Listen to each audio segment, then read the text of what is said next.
السلام علیکم ویورز، کیسے ہیں آپ سب لوگ؟ یہ نا سب خیریت سے ہوں گے۔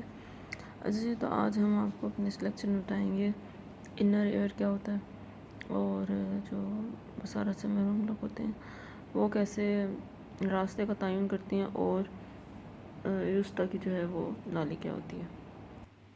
اچھا، یہ جو ہمارا انر ایئر ہوتا ہے اس کی شکل بالکل ایسی ہوتی ہے جیسے کوکلیا ہوتا ہے۔ کوکلیا کیا ہوتا ہے جی؟ کوکلیا سنیل لائک شیپ ہوتی ہے ایک، ٹھیک ہے، وہ بالکل ایسے ہی ٹیوب ایک بنی ہوئی ہوتی ہے۔ اس ٹیوب کے اندر جو ہوتے ہیں وہ کیمیائی مادے پائے جاتے ہیں جن کو ہم ریسیپٹرز بھی کہہ سکتے ہیں۔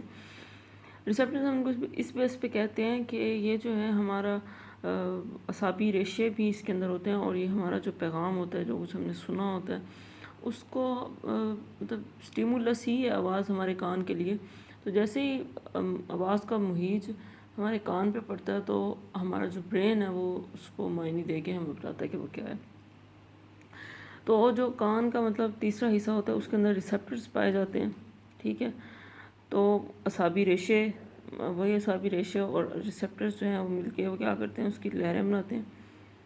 آخذوں کے بعد اعصابی ریشے جو ہوتے ہیں وہ ہوتے ہیں، اس کے بعد جو اعصابی ریشے ہیں وہ اپنا کام کس طرح کرتے ہیں کہ وہ جو بھی لہریں ہوتی ہیں وہ رکاب نما ہڈی یعنی کہ اسٹرپ بون پہ آ جاتی ہیں۔ جو اسٹرپ بون ہوتی ہے اس کی لہریں جو ہیں وہ آگے کہاں جاتی ہیں، کس طرح وار کرتی ہیں، اس کے لیے ابھی تک دو جو ہیں وہ نظریات دیکھنے میں آئے ہیں۔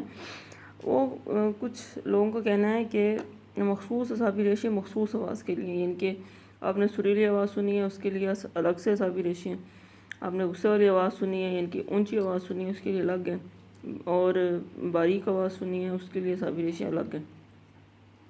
اور کچھ لوگ کہتے ہیں کہ کاکلے کے مخصوص حصے ہیں، ان کے اندر مخصوص جگہیں ہوتی ہیں کہ ان جگہوں کے اندر جو ہے وہ اعصابی ریشے پائے جاتے ہیں، یعنی کہ انہوں نے اس کو کاکلیے کو جو ہے اسی کو ڈیوائڈ کر دیا کہ اگر اس جگہ پڑے گی آواز تو سریلی آواز ہے، اور اگر اس سے آگے پڑے گی تو بھاری آواز ہے، اور اس سے آگے پڑے گی تو وہ بہت زیادہ اونچی آواز ہے۔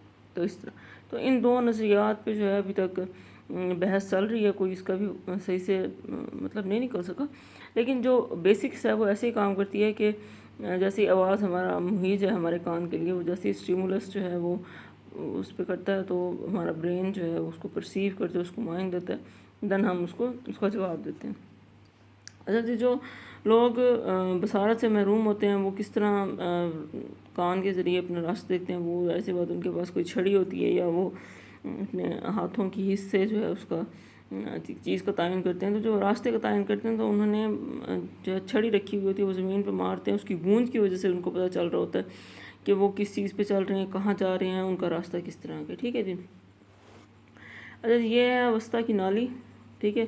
یہ جو ٹیوب ہوتی ہے اس کا کام کیا ہوتا ہے کہ ہمارے منہ اور ہمارے کان کا جو دباؤ پڑ رہا ہوتا ہے اس کو بیلنس کرنے کے لیے ہوتا ہے، یعنی کہ اگر ہمارے کان کے اوپر دباؤ پڑ رہا ہے تو ہم جو ہے وہ منہ کھول کے سانس لیں گے، جس کی وجہ سے اس کا دباؤ کان کے پردے پہ پڑنے والا دباؤ کم ہو جاتا ہے، ٹھیک ہے۔ جو کان کے پردے کی جب دونوں طرف سے دباؤ ہے، اور اگر اندر سے دباؤ ہے یا اس کے باہر والی سائڈ سے دباؤ ہے، تو یوسٹا کی نالی کیا کرتی ہے، اس دباؤ کو مینٹین ان کے برابر کرنے کے لیے کام کرتی ہے۔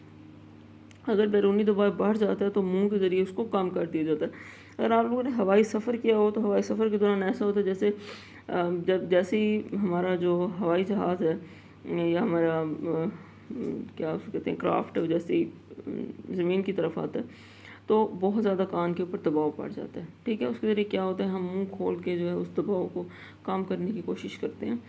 تو ہوائی سفر جن لوگوں نے کیا ہوا ان کو یہ ایکسپیرینس ہوگا کس طرح کان کے اوپر دباؤ پڑتا ہے اور کس طرح ہم اس کو کام کرتے ہیں۔ تو جی یہ آج کا لیکچر تھا، آج کا لیکچر یہیں پہ ہم اینڈ کرتے ہیں۔ تو ہم نے پچھلے لیکچر میں آپ کو بتایا تھا ہمارا مڈل ایئر اور ہمارا outer ear hearing of sense, تو آج ہمارا لیکچر یہیں پہ اینڈ ہوتا ہے۔ تھینک یو اینڈ اللہ حافظ۔